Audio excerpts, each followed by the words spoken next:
સુરેન્દ્રનગરનું દંપતી નેપાળના કાઠમંડુમાં ફસાઈ ગયું છે। વિરમભાઈ ડાભી અને તેમના પત્ની ફસાઈ ગયા।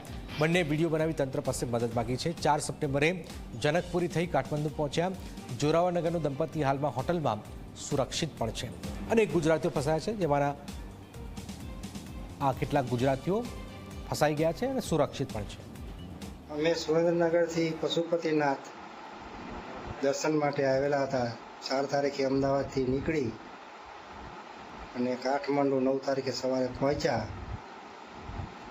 પણ અહીંયા હોટલનું ગૌશાળા આશ્રમમાં ઉતર્યા પછી તોફાનો જે શરૂ થયા એમાં ચારેકોર આગ ચંપી, વાહનો સળગાવ્યા, બાઇકો સળગાવ્યા, પથ્થરમારો, ઇલેક્ટ્રિક સામાન, લાઇટોના થાંભલા તોડ્યા, સર્કિટ હાઉસ, પોલીસ સ્ટેશને આગ ચાપી, પથ્થરમારો, બહુ તોફાન થયા।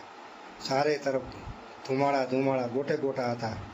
અહીંની સરકાર તરફથી અમને કોઈ સંગઠન કે યુનિયન દ્વારા અમારી હેલ્પમાં આવ્યા નથી। અમે અમારો જીવ બચાવવા માત્ર રૂમમાં પુરાઈને બેઠા છીએ।